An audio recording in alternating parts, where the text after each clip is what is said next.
Smith-Law. I am the co-director of the University Honors Program.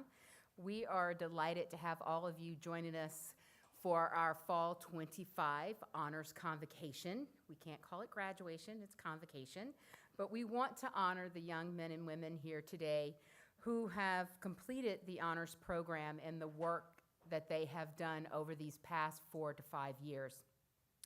So welcome to the University Honors Program graduation ceremony. Today, we're gathered to celebrate the remarkable achievements of our University Honors graduates. Your journey has been one of dedication, perseverance, and excellence. Each of you has demonstrated an unwavering commitment to your education, going above and beyond to achieve academic excellence. Your hard work and extra effort have not gone unnoticed. From late night study sessions to challenging coursework, you have shown resilience and determination. And some questionable dressing throughout that. I've seen some kind of questionable way that you've dressed in the honors building, but y'all have done good. The capstone projects you have completed are a testament to your ability to apply knowledge, think critically, and innovate. We can't get away without saying innovate at Iowa State, so congratulations. These projects are not academic exercises. They are contributions to your field of study and to our society. Congratulations on reaching this significant milestone. Your achievements are a source of pride for your families, your professors, and the entire Iowa State community. As you move forward, remember that the skills and knowledge you have gained here will serve you well in your future. But beyond academic achievements, today we also celebrate your personal growth and the friendships you have forged. The bonds you have formed with your peers, mentors, and professors have enriched your university experience and will continue to be a source of support and inspiration. These relationships are invaluable and will remain with you as you embark on your new adventure. You got to get that little tagline in there too, right? We are confident that you will continue to excel and make meaningful contributions to the world. Celebrate this moment, for it is a reflection of your hard work, dedication, and outstanding achievements. Congratulations. I wish you all the very best as you embark on the next chapter of your journey. May your future be filled with success, happiness, and continued growth. I would like to also say the students in this room today started with a group of about 450 first-year students. They were a cohort of about 450 first-year students. And along their journey, they have remained the 25% of that group of students who have forged ahead, who have stayed and persevered through the hard time, who saw value and continue in honors, and really built some real strong friendships. So congratulations on what you did, for y'all are the 25%. So congratulations.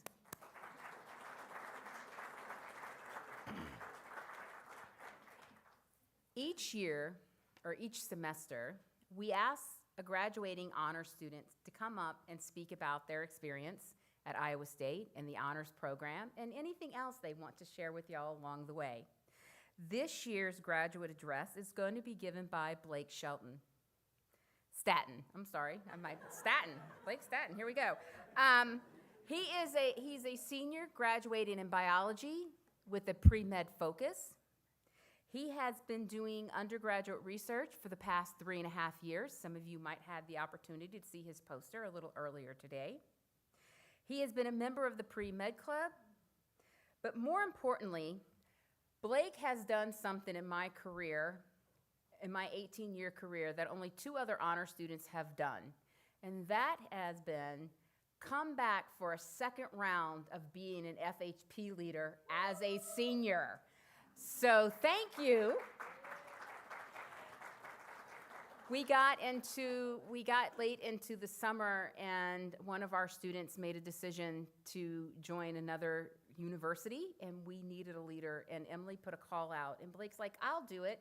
And I'm like, aren't you graduating? He's like, yeah, I'm graduating, but I got this.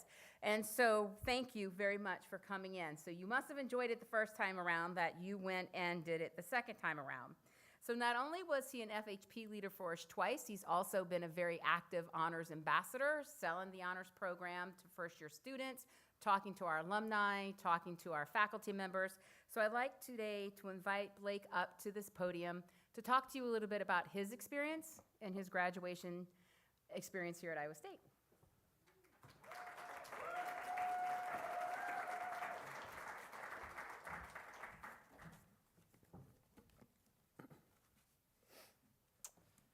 Parents, guests, honors faculty, my fellow graduates. I'm humbled by the opportunity to address you today. My name is Blake Staten. I'm not a country singer, but and I will be graduating with a Bachelor of Science in Biology.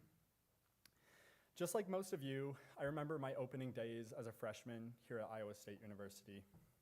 We were intimidated by the unknown and uncertain of the future.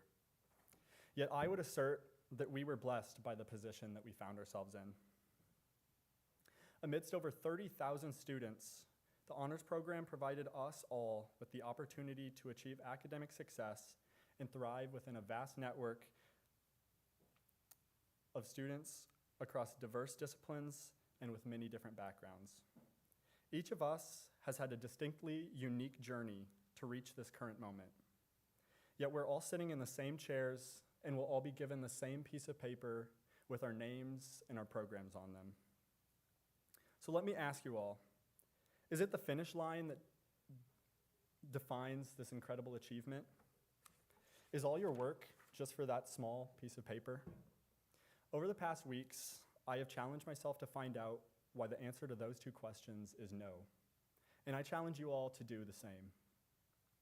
As prospective students still in high school, we contemplated the choice of where to attend college, investigating every minute detail about institutions all over the country.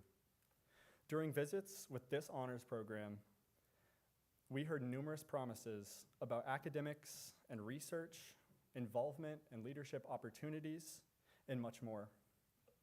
They even tempted us with free food, unlimited books, and the option to take 21 total credits per semester, which some of us, including me, foolishly took as a challenge. They said all the right things during those visits. It almost seemed like we were being recruited into a cult. Upon reflection, that may actually be true. On a more serious note, I can reflect on those promises and be certain that they were fulfilled. Of all the things honors gave me, the most remarkable were leadership experiences, research opportunities, and a community that felt like home.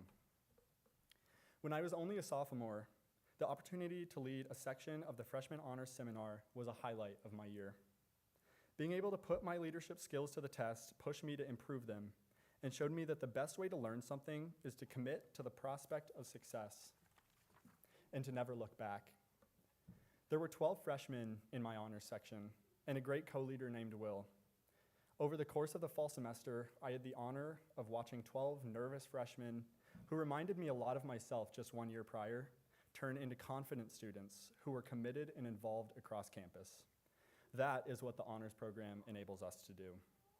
One of the greatest lessons this experience taught me about leadership is that leaders never stop learning. The best leaders look to their team members for input and are willing to learn from them. I recall one student in particular who challenged the way I approach uncertain situations. On the first day of class, I stood by the door, greeting everyone who walked into the classroom. When the time came, this student walked in, introduced himself by name, and extended a firm handshake.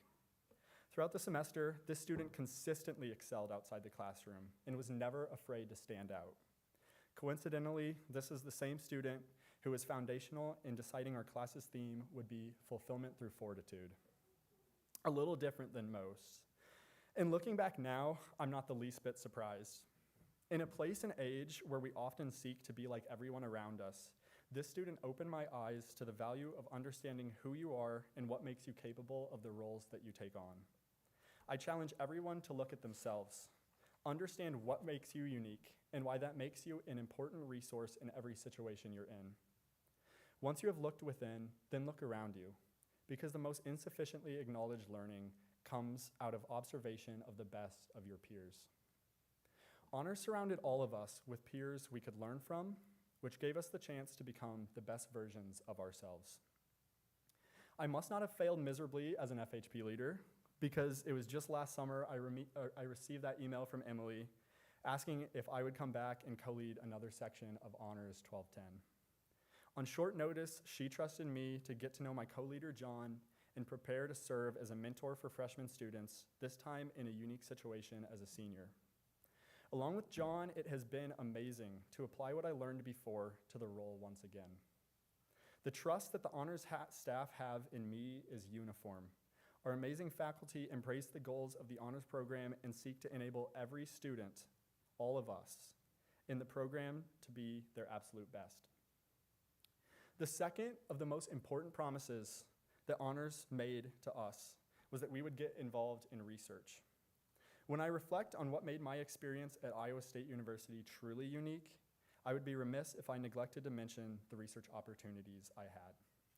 As a freshman in honors, we all had the option to participate in research through the Freshman Honors Mentor Program. I was paired with Dr. Elizabeth Stegemuller, a professor in the kinesiology department who runs the Alternative Medicine and Music for Parkinson's Disease Lab. As a result of this great opportunity, I had a chance to present a poster today that represented the culmination of 3 years of work from a group of at least 7 students and mentors focused on using singing to target walking complications in people affected by Parkinson's disease. Being involved in research gave me opportunities that far exceeded anything I had ever imagined. With the help of the honors program and my mentor, the research experiences I have had allowed me and other students to travel to places like Long Beach, California, and Chicago, Illinois, to present the research of our hard work. Along with such opportunities, my research lab has allowed me to meet amazing people in our community with Parkinson's disease, and has taught me important lessons in working with a team, developing unique solutions to complex issues, and professionalism. In reflection, we have all had opportunities afforded to us by the honors program that played influential roles in shaping our undergraduate experiences. It may not have been research for you, but what was it, and why was it so important? The third and final promise honors made that stands out to me would be that we have opportunities to meet other high-ability students. I specifically remember Emily jokingly telling us at honors orientation that we might be nerds, but the honors program will make us nerds with friends. And she was right. Just as I've seen in my own journey, I see honors students every day meeting in Jishki Honors Building, studying, playing games, and getting together. Right away, we met students outside our majors as freshmen in the honors seminar. I met some of my greatest friends when we were all freshman honors leaders in the same honors 30-20 class. Once nervous about our newfound positions leading a class of scared freshmen, we bonded throughout the semester and began spending time together outside the classroom. By the end of the semester, we found ourselves setting up in the lounge of Eaton Hall and watching movies at all hours of the night. Honors did not just give us the opportunity to expand our learning experiences or our research experiences, but it gave us the opportunity to be normal college students and find lifelong friends. As I was writing this speech, I noticed how often I stumbled upon the word opportunity. If I were to describe the honors program in one word, I can't think of a better word to use. There is no facet of the college experience that honors has not touched for all of us. Look around at the upcoming graduates in this room. Each and every one of us had a completely different experience that brought us to the end of this era of our lives. However, what we all share in common should not be taken for granted. When we graduate, we will not just be alumni of Iowa State University. We will become alumni of the honors program. One of my favorite lines in the Iowa State fight song is "Loyal Sons, Forever True." And I invite you to take that to heart. To me, it means no matter what happens, no matter where you go or who you become, you don't forget where you came from and who is important to you. Be loyal to the things you learned and the people who shaped you through honors, and live up to the standard of excellence as long as you may. We are all different people than we were when we stepped on this campus, and honors is one reason we have become the most capable students in our class. At the end of the year, we'll disperse to all corners of the country and maybe the globe. Let's take with us our experiences, our character, and spirit to influence the world around us and reflect the opportunities given to us. Be strong and never give up. My best wishes to you, the Honors Fall Class of 2025.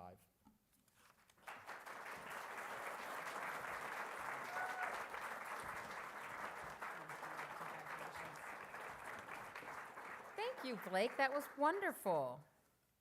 It's always great when students get up here and start to speak. The one thing we learn more and more in the honors program as faculty and staff is that the students really value the community that they've built, the friends that they made. Some of the friends they may have started with in the honors program as in the first year may have not have graduated, but they're still lifelong friends. They are still hanging out together, they're living together, they're studying together. So it's always great for us to hear the students talk about their experience with one another and how it's shaped them and helped them grow. So thank you very much for sharing with us today. We've had a lot of really wonderful changes going on in the honors program over the last year, 18 months.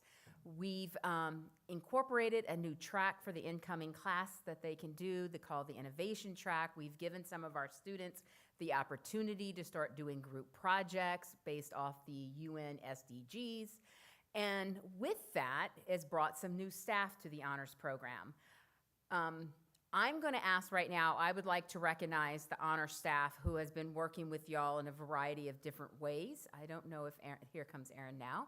So I am going to, they're standing in the back of the room. I'm going to introduce the staff, and then I'm going to ask the students if you would please turn around and give them a big thank you for the work that they have done.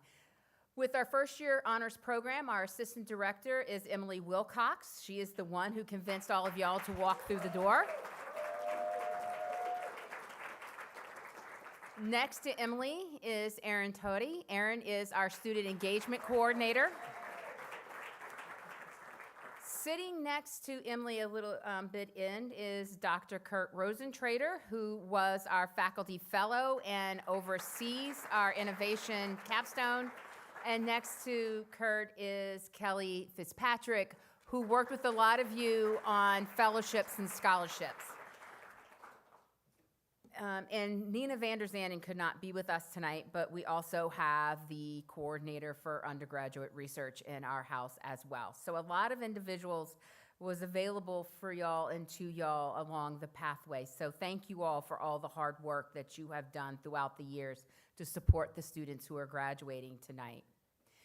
Another really great opportunity that has come along in the honors program is we were able to bring back our faculty director position. So I now co-chair my position as director with the new colleague, Stephen Gilbert. Dr. Gilbert joined us in August, and he is the faculty director for undergraduate research in the University Honors Program. He is also a professor in industrial and manufacturing systems engineering. Previously, he led Iowa State's graduate program in human-computer interactions. His research interest focuses on human AI, teaming, and virtual reality cyber sickness. He works closely with industry, the National Science Foundation, and the Department of Defense on research contracts, and has also worked in the commercial software industry. He received a BSE from Princeton in civil engineering and operations research, and a PhD from MIT, it's a lot of letters going on there, in brain and cognitive science. So I'd like to introduce you tonight to Dr. Stephen Gilbert.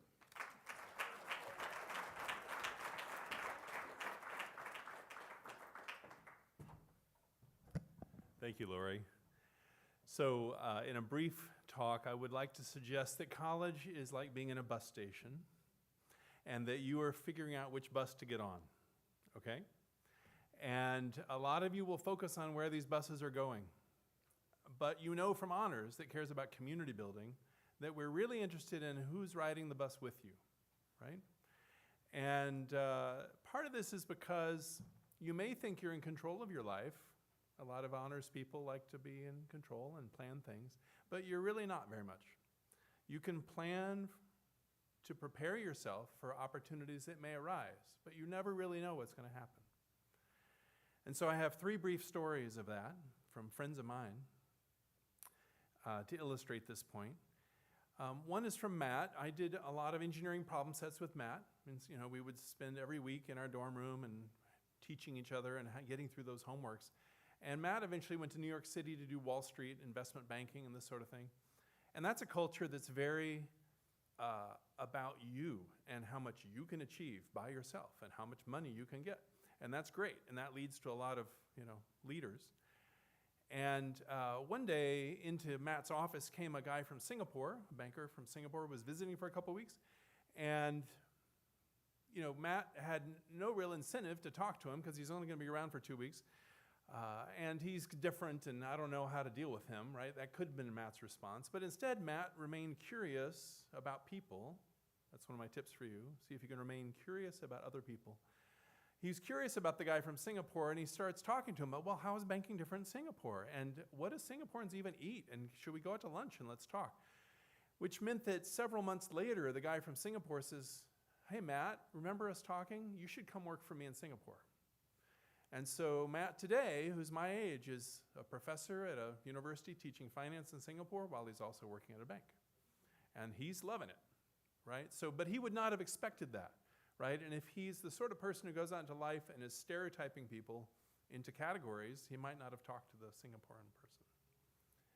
Our brains are wired to stereotype, by the way, from my psychology background. But you, as honor students, have enough brain power to override that, right? And you can consider the person as a whole person and be curious about them. So another story is about Liz. When I was in the corporate world, I was assigned a team of about 12 people to build an online course.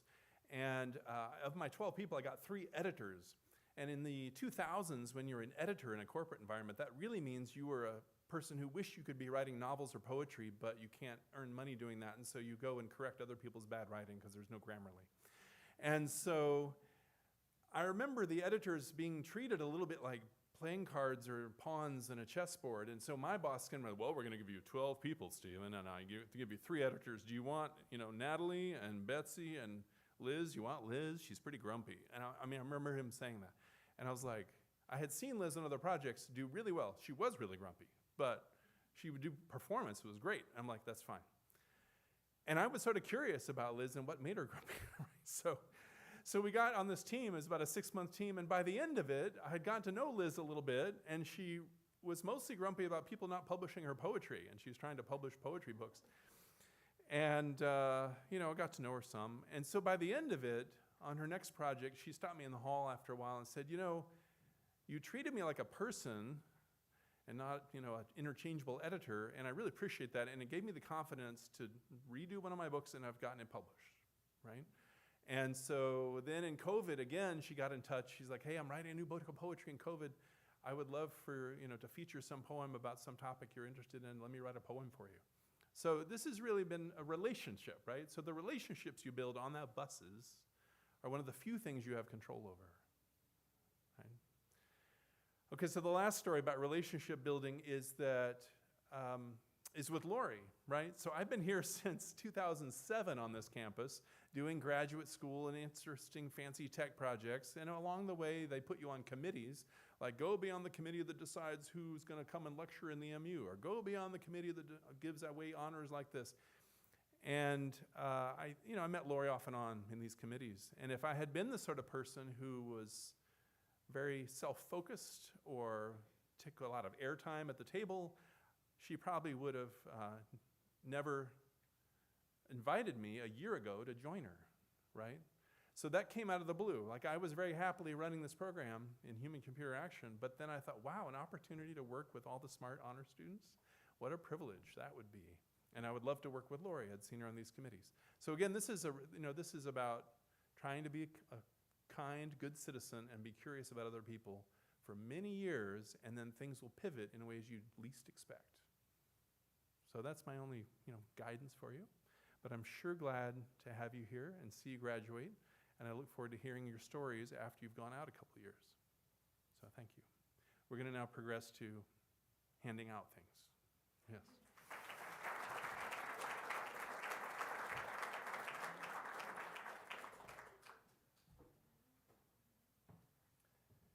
We ask people to line up. So we're going to invite our seniors to come up on this side. You will hand Stephen your card. Once you've handed Stephen your card, I will give you your medal, and we ask you to stand here while we read all the wonderful things about you and to let your parents take all the photos. Please get your cameras out. Don't have a problem standing in the front. Ask them to turn around, whatever kind of photos you want. We are more than happy to let you take all the time. All right, our first student is Kylie Feilmeyer, who's majoring in architecture. And one of her most proud accomplishments is serving president of the Iowa Women in Architecture Club. I bet we need more of those, I'm sure. And after graduation, she'll have a full-time job at a Studio Melee in West Des Moines. Come out, please. Yes.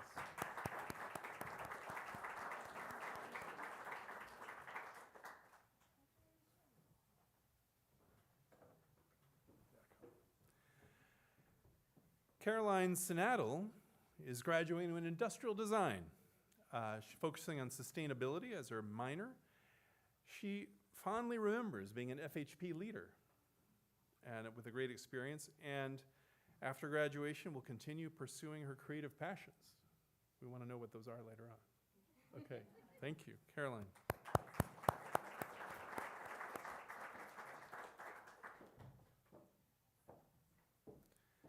Ren Merzen is here, been graduating in genetics and a minor in ethics. She will have a lot of work to do in these fields. One of her accomplishments is hearing her name on 2 published papers. That's what's wonderful. And plans after graduation are graduate school in a field of genetics research. Thank you.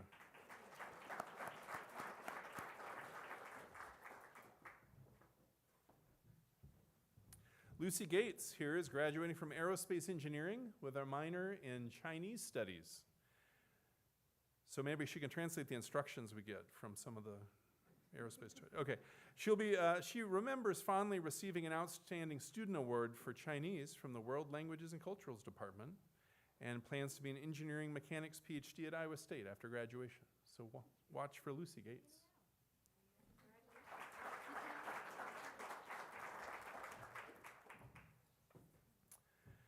Katie Meyer is graduating in mechanical engineering, a minor in energy systems and history, 2 minors. One of her fond accomplishments is I've gotten to serve as a vice president of outreach for the Society of Women Engineers, which is marvelous. And she'll be going to full-time to Caterpillar in their engineering rotation program.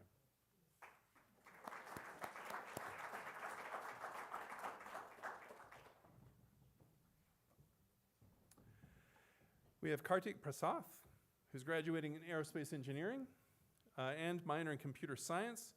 He's proud of his internships at Collins Aerospace and NASA, and will be working full-time at Collins. All right, Kartik.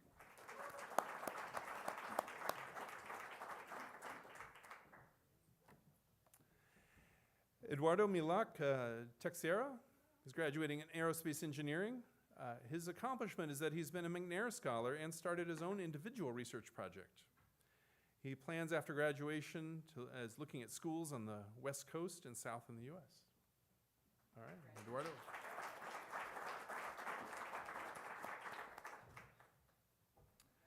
A relation, Fernando Milak Teixeira, a graduate in mechanical engineering and also minoring in computer science. His fond accomplishment is being an FHP leader and the 4th UA, which Emily apparently knows about. He'll be getting a PhD in mechanical engineering next, so we'll see you around here. Yeah.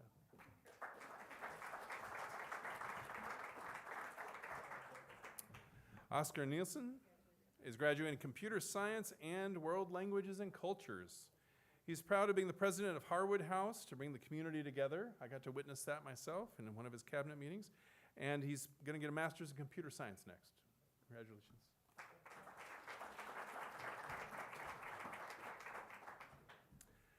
Olivia Miller will graduate in environmental science and animal ecology as an additional undergraduate major and a minor in geology. She was also the student government director of sustainability and hopes to do grad school after perhaps a year of fieldwork in Costa Rica.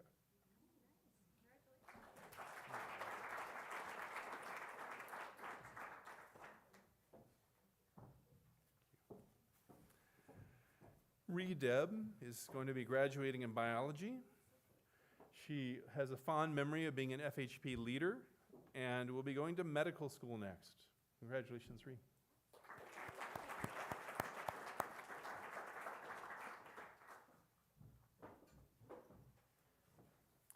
Harper Clark is graduating in microbiology with a minor in global health.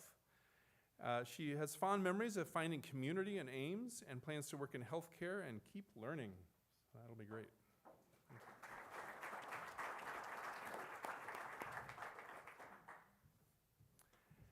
Abby Schaefer is graduating in materials engineering and has minored in non-destructive evaluation and LCP Spanish. She has a fond memory of being an FHP leader as a sophomore and a peer mentor for the undecided engineering learning communities and being named as a College of Engineering Outstanding Senior. She'll be working next at Honeywell's Federal Manufacturing and Technology Program in Kansas City.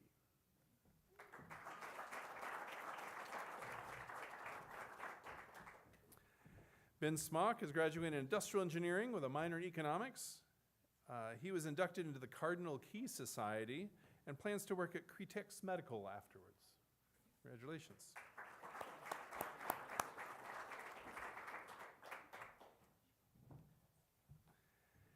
Kate Nelson is graduating in industrial engineering.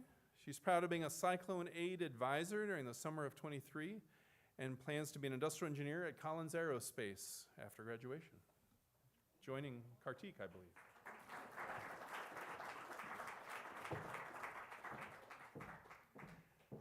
Hannah Mesher is graduating in Ag and Life Sciences Education. She's proud of being an FHP co-leader, and after graduation, she'll be a missionary for Fellowship of Catholic University students. So contact Hannah for many interesting stories.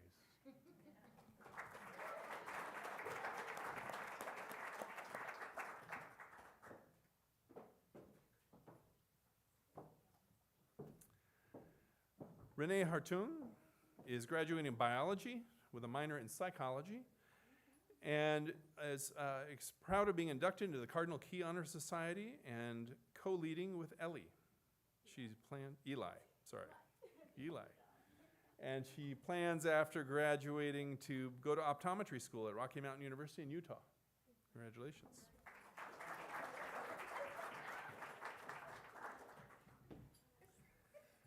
Eli Engelkes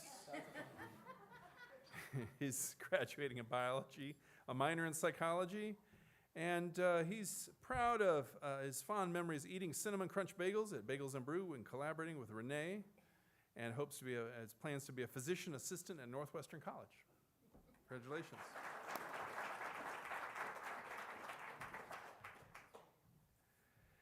Autumn Tiedens, graduating kinesiology and health, minor in psychology. She says she's very proud of being chosen to represent the College of Health and Human Sciences as the commencement marshal. And she'll be doing occupational therapy next.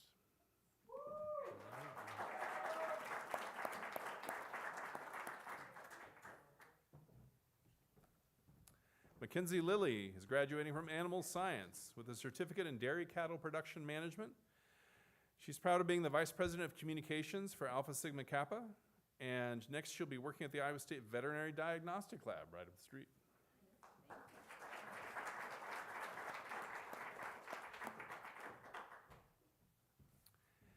We've heard from Blake Staten, graduating in biology, and he's proud of presenting his research at the National Conference for Undergraduate Research in Long Beach and at the American Congress of Rehabilitation Medical Annual Conference in Chicago.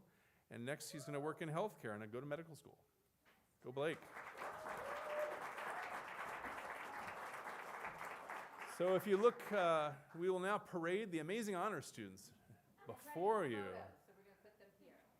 Come in front of the letters. Stand up here, so kind of figure this out. If you're super short like myself, you might want to stand up here and stand behind some of the taller people. But we'll try to get y'all all together. Are we in this photo now? Yes, we will be as soon as we get them. Yep, right up here. We can line up right there. Bring y'all over here. Stephen, if you maybe want to, can y'all, I think we could put a couple more over here on this end. There we go. Kind of tighten up a little bit. Act like y'all actually, we talked like a ton about community.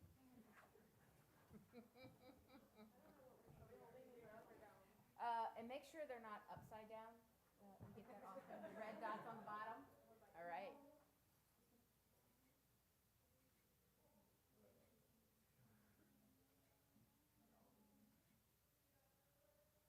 All right. Thank you all. Oh, wait. Can we please do one where we all bite our medals? Yes, you can all bite your medals. We'll step away and let you all bite your medals.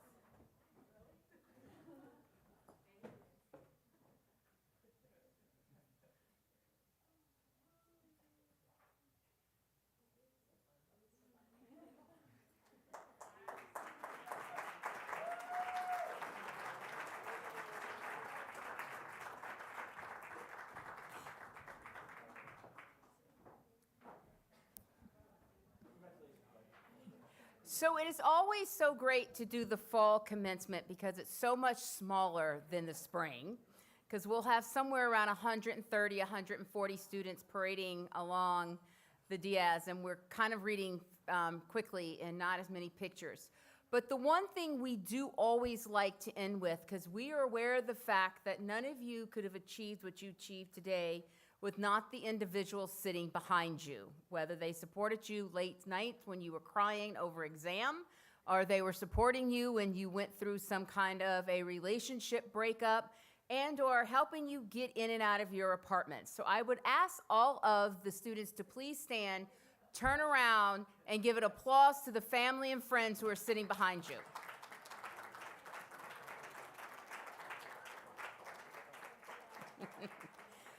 Thank you all for joining us tonight.